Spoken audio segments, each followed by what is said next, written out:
안녕하십니까. 자, 책 피세요. 기본서 피세요. 혼도 안 했어요. 책 피세요. 자, 272페이지로. 272페이지. 자, 272페이지 와보시면 제6절 물권의 이제 소멸이 나옵니다. 소멸. 자, 우리가 지난 시간에 물권 총론을 다 마무리하지 않았거든요. 자, 현재 우리가 보고 있는 부분은 물권 총론입니다. 물권 총론. 자, 물권 총론을 보고 있고 이 물권 총론 그 안에서 이제 마지막 내용이 물권의 소멸입니다. 소멸. 자, 결국 물권이 발생을 하고 변경이 되고 결국 마지막엔 소멸이죠. 소멸되는 사유들, 소멸 사유들 여러 가지가 있어요.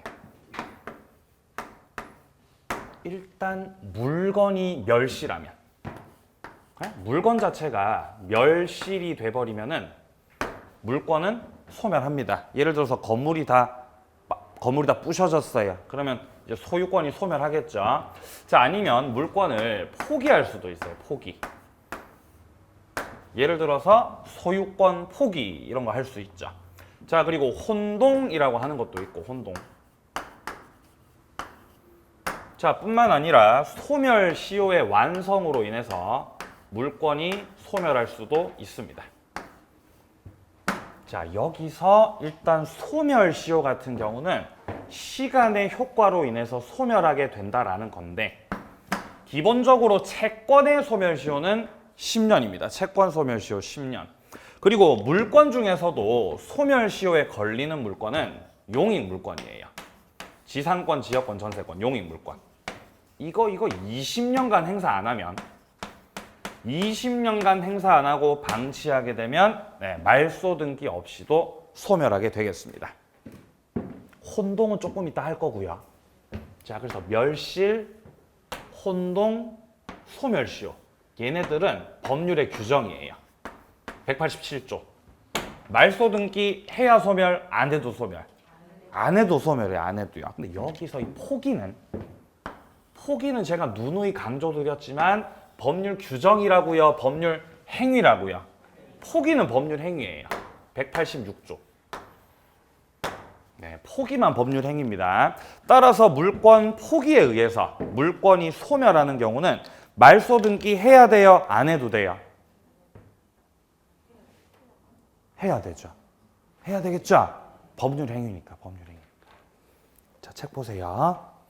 자, 일단 위쪽에 박스에서요, 물건의 멸실, 소멸시효, 3번에 포기, 4번에 혼동. 자, 이것들 중에서 말소 등기를 해야만 소멸하는 거는 3번밖에 없다는 거예요. 포기만 그렇다는 거죠. 나머지 1번, 2번, 4번 같은 경우는 법률의 규정으로서 말소 등기하지 않아도 됩니다.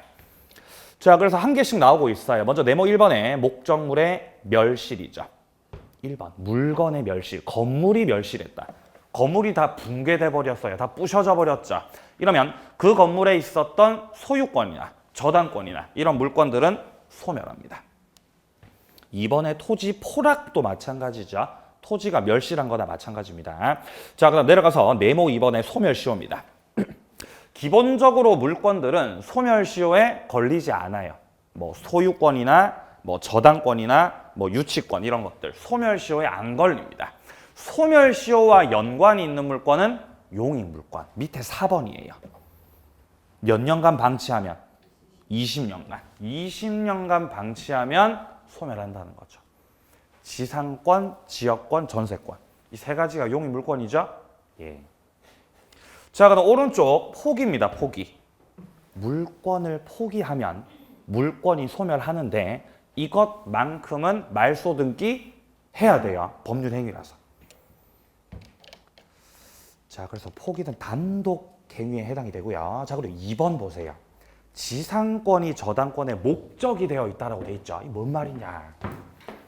갑의 토지에 을이 현재 지상권자입니다. 지상권자. 자, 을이 지상권자라는 건 갑의 토지를 사용 수익할 수 있다라는 것인데 이 지상권을 목적으로 해서 아니 그 전에 이 지상권자가 지상권이라는 물권을 가지고 있으니까 선생님 저 포기할게요. 저 지상권 행사 안 하고 포기하겠습니다 라고 의사 표시했어요. 그러면 지상권이 소멸된다는 거예요. 말소 등기 해야 됩니까? 네, 해야 돼요. 포기, 법률행위니까. 포기할 수 있습니다. 자유롭게. 근데 문제는 이 지상권을 목적으로 하고 있는 예를 들어 저당권자가 있을 때.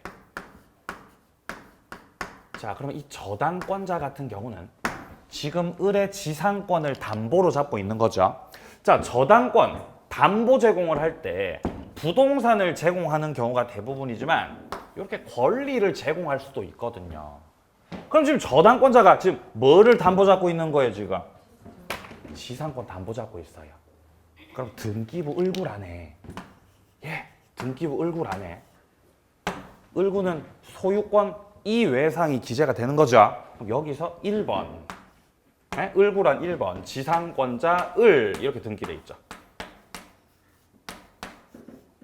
그리고 이 저당권자 병은 2번으로 들어가는 게 아니에요. 만약에 저당권자가 2번 해가지고 이렇게 저당권자 이렇게 주등기로 들어가면 이거는 지상권을 담보 잡겠다는 게 아니라 갑의 땅을 담보 잡고 있는 게 되는 거예요. 주등기로 들어가면. 그러니까 이렇게 들어가면 안 된다는 거죠. 어떻게 들어가야 돼요?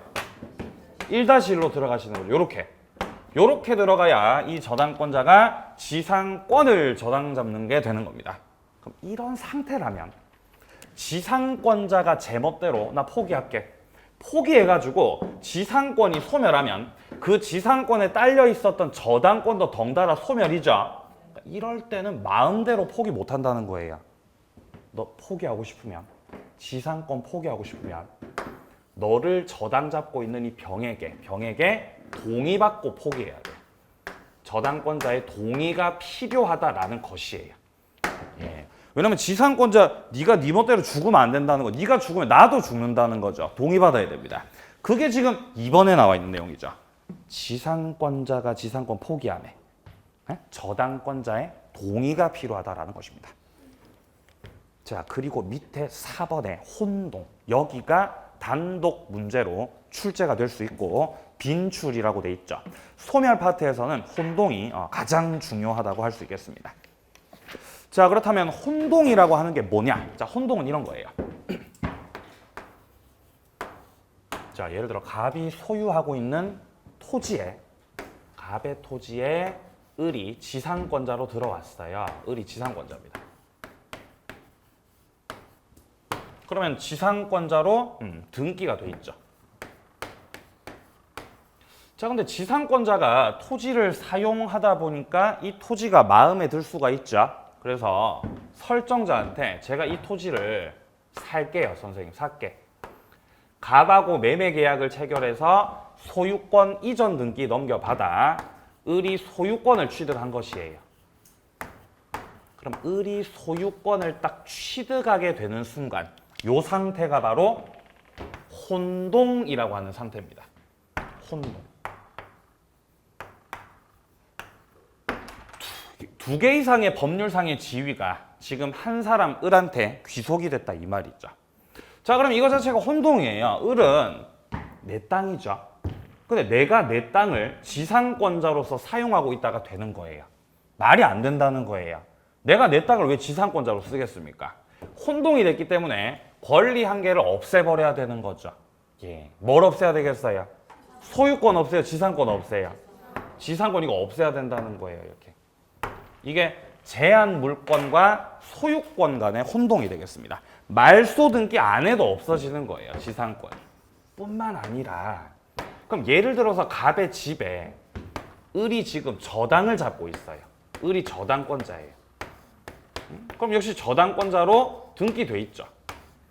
근데 저당권자가 이 집이 마음에 들어가지고 살 수도 있죠. 갑하고 매매 계약을 체결해서 저당권자 을이 갑으로부터 소유권 이전 등기를 넘겨받아 소유자가 되었습니다.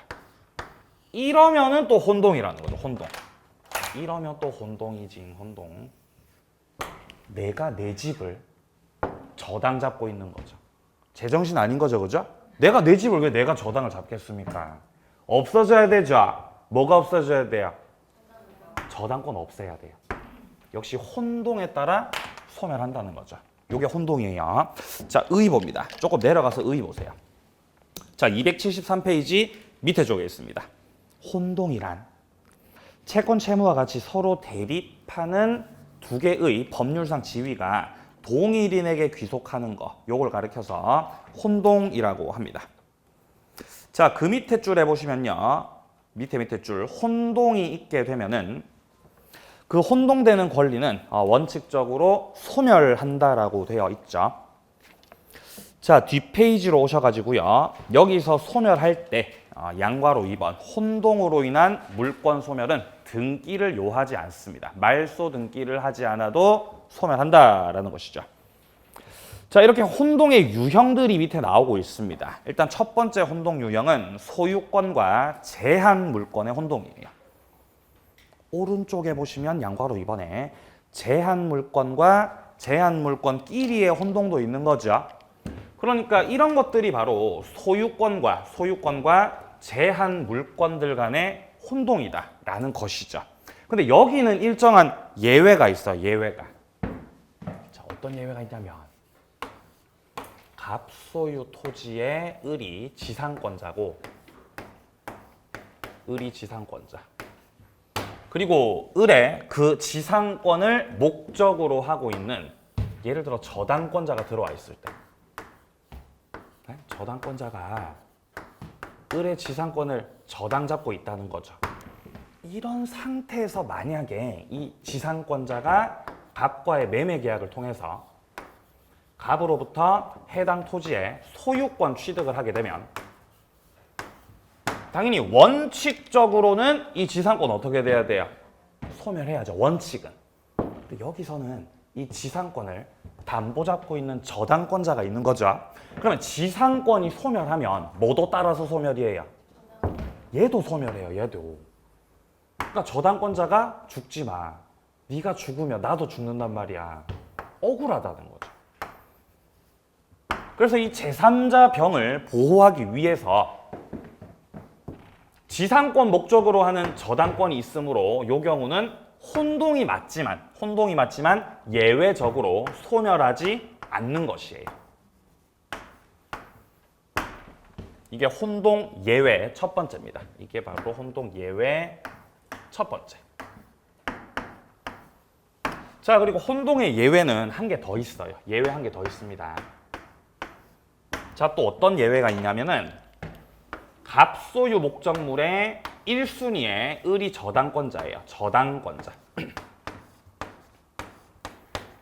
자, 저당권자가 1순위로 저당을 잡고 있고 그 다음에 2순위에 또 다른 저당권자가 있는 거예요. 이렇게 1순위 을, 2순위 병이죠. 자, 이런 상태에서 1순위 저당권자 병이 갑과의 사이에서 매매 계약을 체결하고 갑으로부터 소유권을 넘겨받으셨다. 이러면은 역시 이 상태가 바로 혼동 상태죠. 혼동 상태. 자, 그래서 원칙대로면은 이 을의 저당권은 소멸해야 됩니다. 근데 여기서 저당권이 소멸한다고 가정하면 밑에 있던 저당권자 얘 순위가 승진해요. 얘 순위가 어떻게 된다고요? 승진된다고요. 얘가 원래 2순위였죠. 얘가 1순위가 돼버리는 거예요. 그럼 어떻게 되냐면 소유자가 을인데 그 소유 목적물의 1순위 저당권자 병 이렇게 되는 거예요. 이렇게 돼버리면 결국 병한테 돈 빌려갔던 건 갑이었죠. 근데 누가 돈 갚아줘야 될 상황 되는 거예요? 을이 돈 갚아줘야 되는 거예요. 그러니까 을이 그럼 내가 억울하다는 거죠. 그래서 본인 을의 이익 보호를 위해서 이 경우도 역시 혼동은 맞지만 너 올라오지 말고 그냥 밑에 있어라. 너 그냥 밑에 있어라. 라는 의미에서 이 1순위 저당권이 소멸하지 않고 가만히 있다 이 말이에요. 그래서 이 두 가지가 혼동 예외가 되겠습니다. 1번 예외 같은 경우는 병을 보호하기 위해서. 여기서 누구 보호하려고? 을 보호하려고. 그죠? 예. 책 봐요. 자, 첫 번째 유형입니다. 소유권과 제한물권 혼동 원칙부터. 제한물권은 혼동으로 소멸한다. 사례 1번 확인합니다. 사례 1번. 갑소유 토지에 지상권자가 그 토지를 상속받거나 토지 매매해서 소유권 취득을 했죠. 그럼 지상권은 없어지는 거죠. 없어진다. 자, 밑으로 내려가서 동그라미 2번 예외 확인하세요.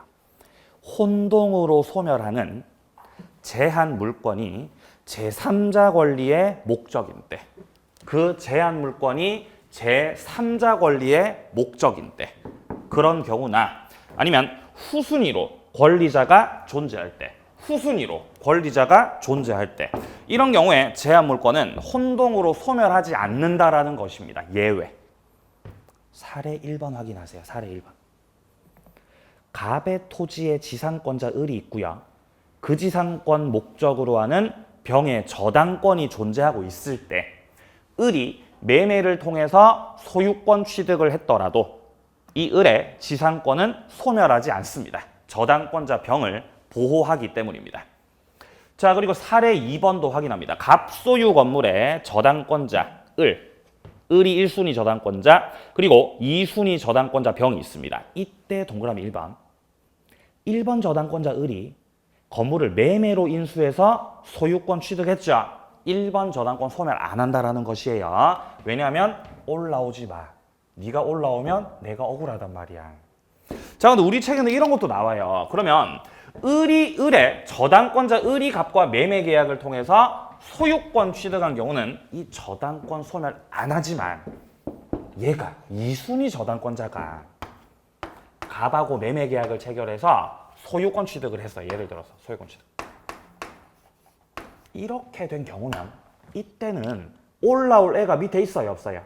밑에 올라올 애가 없죠. 이러면 그냥 혼동 원칙에 따라서 소멸이에요. 아무도 올라올 애가 없기 때문에 억울하지 않다라는 거죠. 자, 그래서 동그라미 2번입니다. 2번 저당권자가 건물을 매매로 인수한 경우라면은 2번 저당권은 소멸한다. 원칙에 따라서. 자, 이 정도 확인하시고요. 그럼 오른쪽 페이지에 이제 양괄호 2번에 보시면 제한물권과 제한물권끼리의 혼동도 있죠. 자, 우리가 앞에서 봤던 거는 소유권하고 뭐하고 혼동이었어요? 소유권하고 제한물권 혼동이었죠. 여기서 볼 거는 제한물권끼리 혼동이에요. 자, 책하고 똑같이 할게요. 책하고 똑같이. 자, 을이 지상권자예요. 자, 그리고 이 지상권을 역시 목적으로 하고 있는 저당권자가 있습니다. 그러면 현재 이 저당권자 병이 지상권 담보 잡고 있는데 을이 자신이 가지고 있었던 이 지상권을 저당권자한테 양도할 수 있어요. 양도. 물권이라고 하는 건 기본적으로 양도성이 있습니다. 다른 사람한테 넘길 수 있는 거예요. 넘길 수 있죠. 지상권 넘기는 거. 지상권 누구한테 넘겨요? 그러면 병한테 넘기죠. 이렇게 넘기는 거예요. 그럼 이제는 누가 지상권자? 병이 지상권자. 이러면 이제 혼동이에요. 혼동. 이러면 또 혼동이에요. 병이 담보 잡고 있던 건 지상권이었는데 내가 담보 잡던 그 지상권이 내게 된 거예요.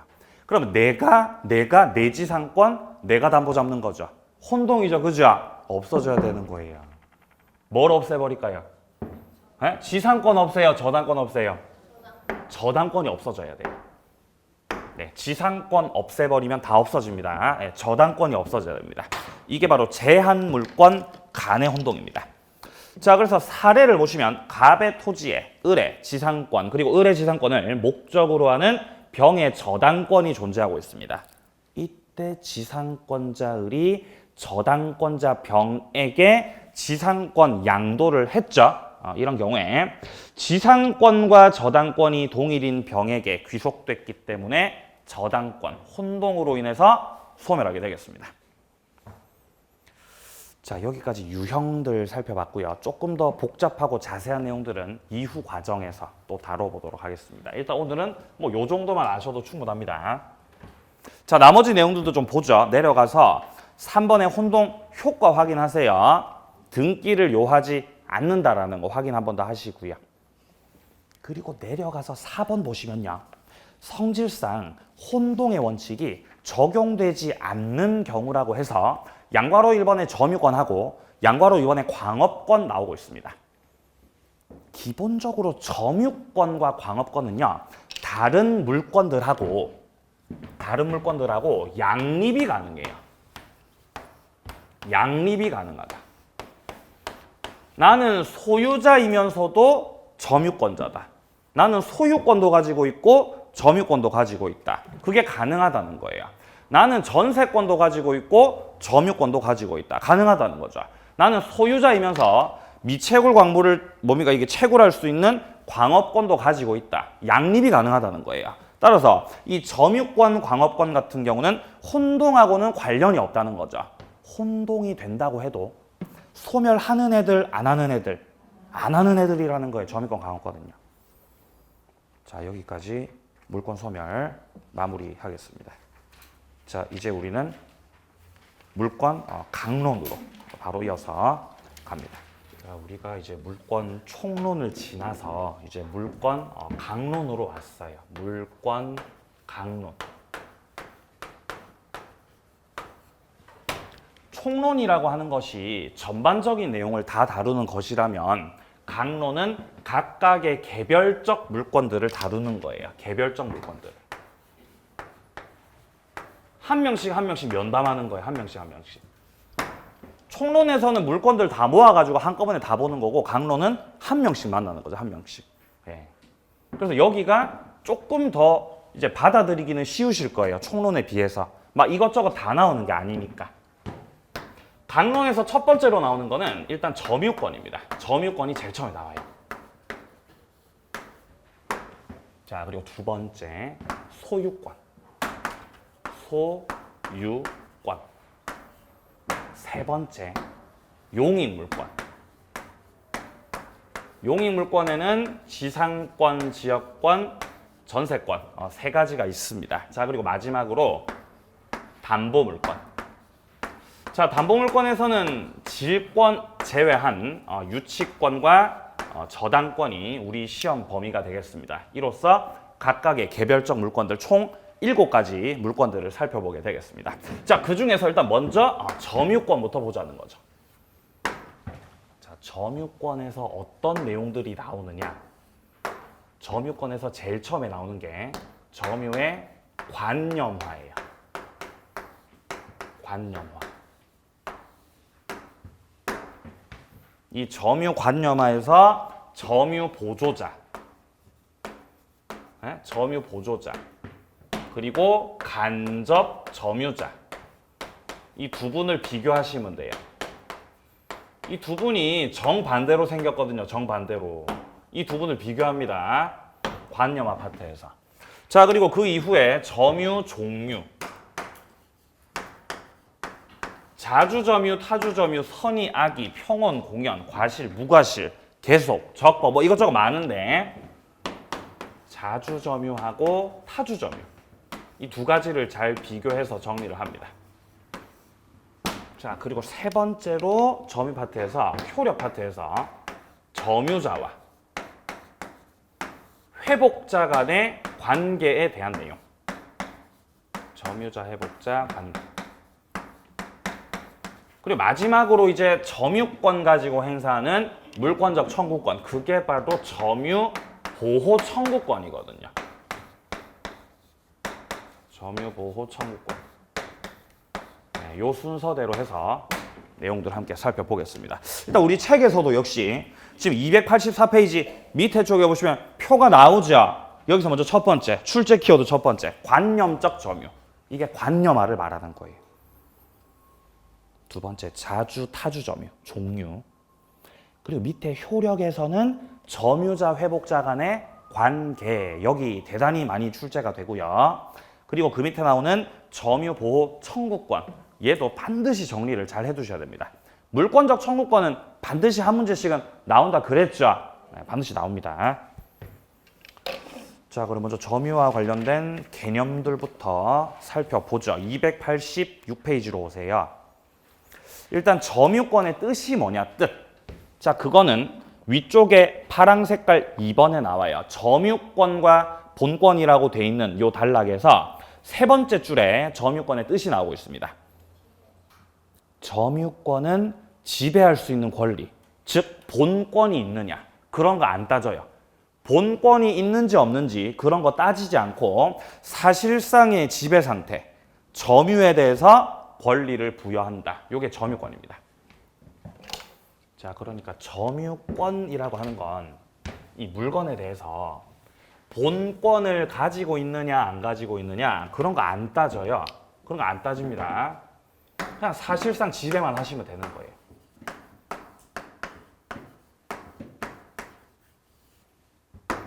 네? 본권 따진다고요? 안 따진다고요? 본권 안 따져요. 본권 안 따짐.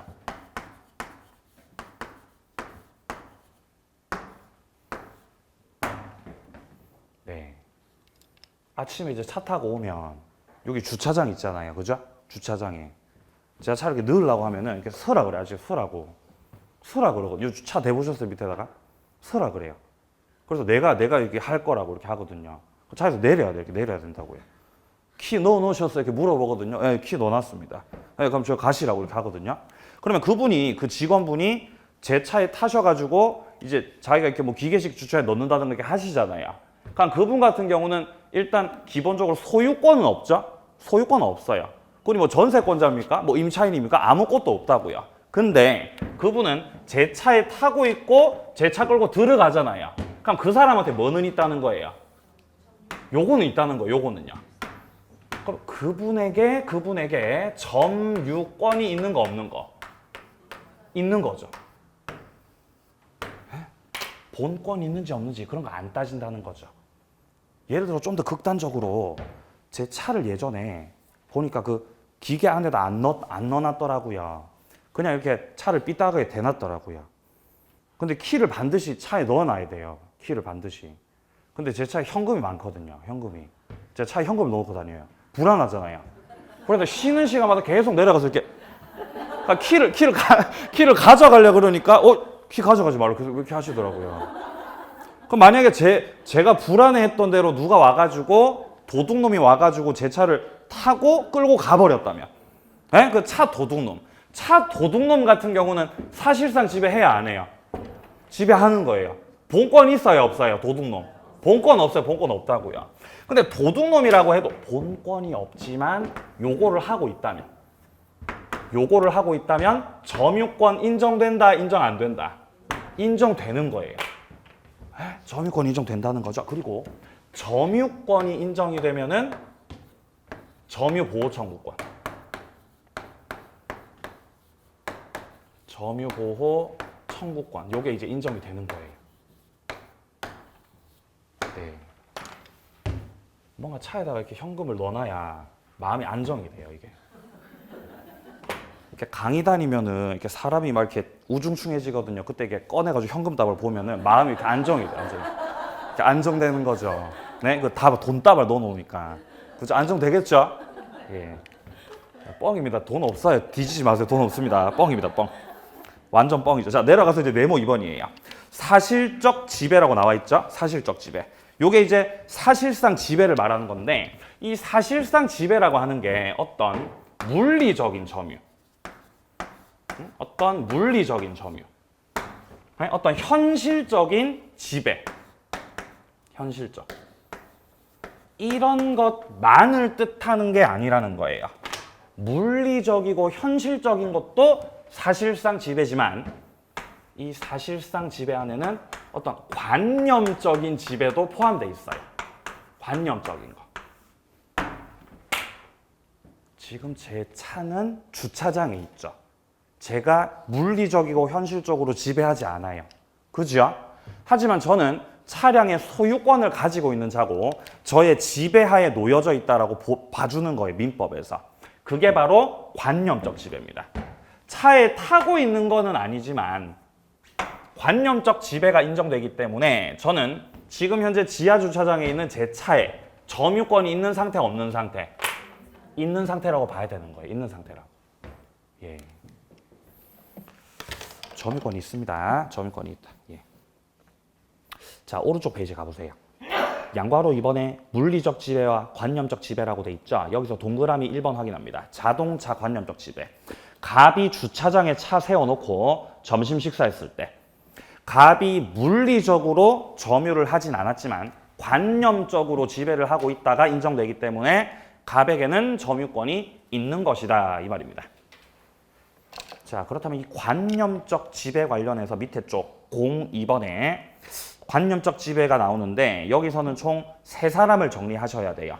첫 번째가 점유 보조자. 그리고 뒷페이지 가보시면 간접 점유라고 하는 게 나오고 그리고 세 번째가 상속인의 점유입니다. 자, 그럼 먼저 점유 보조자부터 보겠습니다. 자, 갑이 점유주예요. 점유주. 점유주. 이분이 이제 사장님이죠. 사장님. 네, 사장님이 이제 동네 작은 헌책방을 운영하시거든요. 헌책방을. 이제 거기 직원이 있겠죠. 직원이. 여기 직원이 있는 거예요. 직원. 헌책방 가면 책이 엄청 많거든요. 책이. 진짜로. 이렇게 입구서부터 시작해가지고 책이 어마무시하게 많다는 거. 책이 막 쌓여있죠. 엄청나게. 네, 근데 제가 이제 그림 실력 딸려가지고 어떻게 표현해야 될지 모르겠어요. 자, 어쨌든 책이 엄청 많이 쌓여 있습니다. 자, 그리고 이 사장님 같은 경우는 현재 또 다른 일로 바쁘시기 때문에 요 서점을 항상 지키시는 게 아니라 뭐 하루에 2번 정도 드나들고 실질적으로 문 열고 문 닫고 영업을 실질적으로 하고 있는 건 직원이 하고 있습니다. 직원이. 그러면 이 직원 같은 경우는 하루 종일 여기 지금 근무를 서고 있기 때문에 이 서점 안에 있는 책들, 그 책들에 대해서 이 직원은 어떤 사실상의 지배를 하고 있는 거, 안 하고 있는 거? 하고 있는 거예요. 지금 근무 서고 있으니까 직원의 지배하에 놓여져 있습니다. 근데 이 직원에게는 사실상 지배를 하고 있더라도 점유주로부터 이거는 지시를 받아서 점유를 하고 있는 것이기 때문에 이 경우는 사실상 지배를 하고 있지만 이자에게는 점유권이 인정되지 않아요. 그래서 이런 자를 가리켜서 점유 보조자라고 하는 거예요. 사실상 지배를 하고 있지만 점유권 인정받지 못하는 자입니다. 보조자. 자, 그래서 195조 조문을 확인하면 가사상 영업상 기타 이와 유사한 관계에 의해서 타인의 지시를 받아 물건에 대한 사실상 지배를 하는 때 이때 그 타인만 점유자로 하겠다라는 거죠. 지시를 내리는 그 점유주, 지시 내리는 사장님, 그 타인만을 이자만을 점유자로 하겠다라는 건 지시 받는 직원은 점유자 아니란 뜻이죠. 얘를 점유 보조자라 그래요. 자, 밑에 쪽 요건에서 동그라미 2번에서 둘째 줄에 보시면 예컨대 가정부라던가 상점의 점원 이런 분들 다 점유 보조자가 되겠습니다. 자, 그러면 이로 인한 효과가 어떻게 되냐? 뒷페이지 오셔가지고요. 효과. 첫 번째, 점유 보조자는 보조자니까 점유자가 아니라는 거죠. 따라서 점유권이 없습니다. 점유 보조자는요. 점유주가 점유권이 있는 거죠. 자, 따라서 보조자는 그 밑에 줄 점유를 침탈당해도 점유보호 청구권을 행사할 수 없어요. 점유권이 없기 때문에. 하지만 끄트머리에 자력 구제권은 인정된다 그러죠. 예. 그러니까 얘가 섭섭한 거죠. 아니 하루 종일 근무 서고 있는데 점유권 인정이 안 되니까 섭섭하다는 거죠. 그렇다고 해도 만약에 이 책방 들어와가지고 책 훔쳐서 도망가면, 네? 책 훔쳐서 도망가는 이 도둑놈이 있으면, 네? 이 도둑놈을 바라보면서 그래, 나는 점유권 없으니까 난 안 잡을 거야 라고 해야 돼요? 잡으러 가야 돼? 이거 잡으러 가라 이 말이에요. 잡으러 가라. 잡으러 가야 된다. 그러니까 이 물건을 도난당했을 때 쫓아가서 빼들어올 수 있는 권리, 그게 바로 자력 구제권이라고 하는 거거든요. 자력 구제권. 네, 스스로의 힘으로 구제를 받는 거죠. 네, 요거는 가지고 있다고 합니다. 점유 보조자에게. 자, 그리고 추가적으로 밑에 동그라미 2번에서 둘째 줄 확인하면은 점유 보조자는 물권적 청구권을 행사할 수도 없지만 그 상대방이 될 수도 없다. 확인하세요. 자, 여기까지가 보조자고요. 이제 이어서 간접 점유자입니다. 자, 갑이 을에게 물건을 빌려줬어요. 갑이 을에게 노트북을 을한테 빌려준 거예요. 노트북. 뭐 한 달에 얼마씩 받기로 하고. 그러면 노트북 빌려줬으니까 을이 임차인. 을이 임차인. 갑은 빌려줬죠. 임대인이에요. 그러면 갑하고 을하고 사이에서 현재 이 노트북을 사실상 지배, 점유하고 있는 자는 누구죠? 얘가 쓰고 있죠? 얘가 쓰고 있어요. 따라서 임차인에게는 점유권이 있습니다. 근데 임대인 갑 같은 경우는, 얘 같은 경우는 현실적으로 이 노트북을 지배하고 있어요? 안 하고 있어요? 현실적으로 지배 안 하고 있죠? 왜냐하면 노트북을 누구한테 빌려줬으니까? 을한테 빌려줬거든요. 그러니까 현실적 지배 안 하고 있다는 거예요. 하지만 임대인은 임대차 계약 관계로서 점유를 이전시킨 것이고 이 노트북은 어디까지나 갑의 소유이기 때문에 이 임대인에게 현실적 지배를 하지 않더라도 이 관념적인 지배를 인정하여 이 임대인에게도 점유권이 있다라고 하는 거죠. 자, 그래서 갑과 을 사이에 이런 임대차 계약 관계가 있었고 실질적으로 그 물건을 점유하는 자는 임차인이지만 임차인만 점유권이 있는 게 아니라 임대인도 점유권을 가진다는 것이에요. 근데 임차인의 점유하고 임대인의 점유는 다른 모습의 점유거든요. 그래서 임차인의 점유를 직접 점유라고 하고 직접 점유. 그리고 임대인의 점유를 간접 점유라 그래요. 그래서 이 자를 가리켜서 간접 점유자라고 하는 것입니다. 자, 그러면 점유 보조자하고 이 간접 점유자 같은 경우는 완전히 정반대라는 것이에요. 점유 보조자 같은 경우는 사실상 지배를 하고 있지만 점유권 인정받지 못하는 자고, 간접 점유자 같은 경우는 사실상 지배를 제대로 하고 있지 않지만 점유권을 인정받는 자죠. 요 갑 같은 경우는요. 자, 그럼 이때 간접 점유, 직접 점유로 이렇게 나뉘어지는 건 갑과 을 사이에 임대차라고 하는 이 계약 관계가 있기 때문이죠. 여기서 임대차라는 요 계약 관계가 바로 점유 매개 관계입니다. 매개 관계.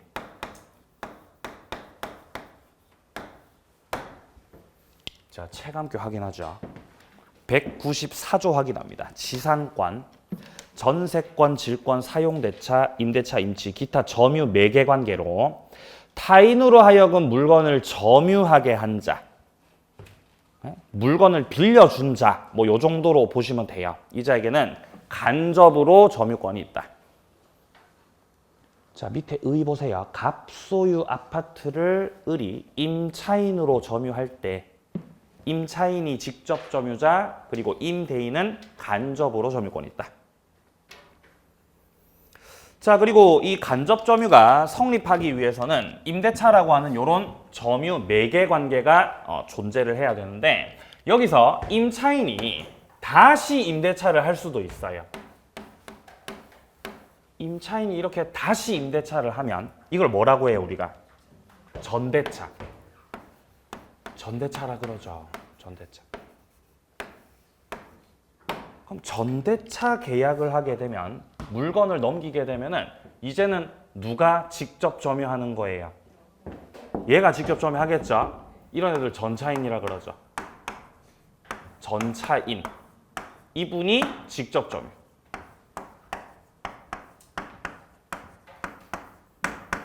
자, 그러면 임차인 을은 갑과의 사이에서는 임차인이었겠지만 요 병하고 간의 관계, 전대차 계약 관계 속에서는 이 을이 전대인이죠.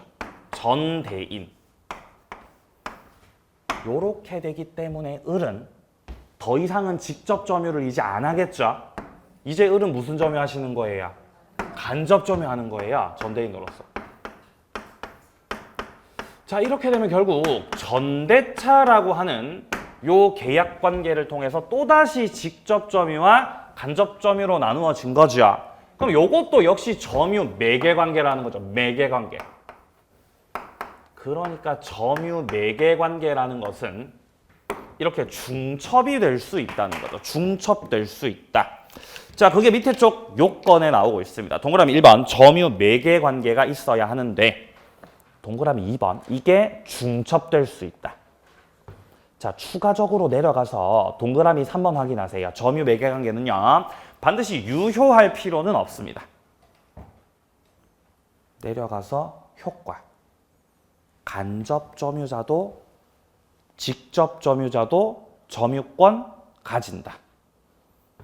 따라서 동그라미 2번 간접 점유자도 점유물 반환 청구 할 수 있다. 자, 그리고 마지막 관념화 오른쪽 페이지 3번에 나오는 게 바로 상속인의 점유입니다. 자, 상속인 같은 경우는 피상속인이 사망을 하게 되면, 즉 상속이 개시가 되면 사실상 지배를 하지 않아도 상속인에게 점유권이 이전돼요. 자, 갑이라는 사람이 주택을 가지고 있었고 갑이 이 주택의 소유자입니다. 소유권 가지고 있죠. 그리고 현재 이 집에서 계속 거주를 하고 계시기 때문에 당연히 점유권도 있습니다. 이런 상태에서 갑이 사망하게 되면 피상속인이 이렇게 돌아가시게 되면은 이 주택이 어떻게 되는 거예요? 이 아들한테 어떻게 돼요? 상속돼요, 상속.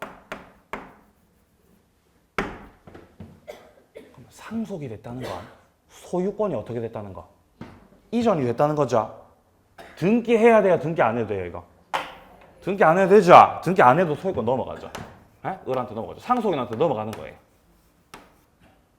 아니, 언제 넘어가는 거죠? 돌아가시는 시점. 피상속인이 사망하게 되는 그 시점에서 소유권이 이전하더라 이 말이죠. 하더라. 등기 안 해도. 근데 점유권은 어떻게 되겠냐는 거죠. 이 점유권도요. 소유권과 마찬가지로 피상속인이 돌아가시게 되면은 점유권도 역시 이전한다라는 것이에요. 그래서 피상속인이 사망하는 시점에서는 이 상속인은 해당 주택에 대해서 사실상 지배를 하고 있진 않죠. 하고 있진 않지만 그자에게 점유권 인정을 해주겠다는 거죠. 역시 관념적인 지배를 인정하고 있는 것입니다. 자, 동그라미 2번 확인하세요. 상속 개시 사실을 알고 있는 경우뿐만 아니라 전혀 모르고 있어도 관계가 없다는 것이에요. 전혀 모르고 있어도. 자, 여기까지가 점유의 관념화였습니다. 네, 쉬는 시간 가지기 전에 보조자하고 간접 점유자 비교만 하고 쉬겠습니다. 자, 이 관념화 파트에서는 점유 보조자하고 그리고 간접 점유자 이 두 사람을 잘 비교하시면 돼요. 그러면 끝나요. 상속인의 점유 별로 그렇게 비중 없어요. 이 두 분을 잘 비교하시는 겁니다. 첫 번째, 과연 점유자가 맞냐? 점유자가. 점유 보조자는 점유자다, 점유자가 아니다. 점유자가 아니에요. 그죠? 왜 점유자 아니에요? 여기 이렇게 보조자라고 써놨으니까. 그죠? 보조자니까. 점유자 아닙니다. 이 보조자라는 말 자체가 점유자가 아니다라는 뜻을 담고 있는 거죠. 자, 그러면 보조자는 점유자가 아니기 때문에 점유권 있다, 없다? 없다, 점유권 없다. 따라서 점유권이 없기 때문에 점유 보호 청구권, 물권적 청구권 이것도 행사를 하실 수가 없고, 자, 행사 못하고 뿐만 아니라 물권적 청구권에 과연 상대방이 될 수가 있겠느냐? 상대방도 될 수가 없다는 것입니다. 점유자가 아니기 때문에. 자, 하지만 도둑놈 들어와서 물건 훔쳐가면 쫓아가서 잡아야 되기 때문에 이 점유 보조자에게 자력 구제권, 이거는 인정을 해주겠다는 거죠. 요거는 인정.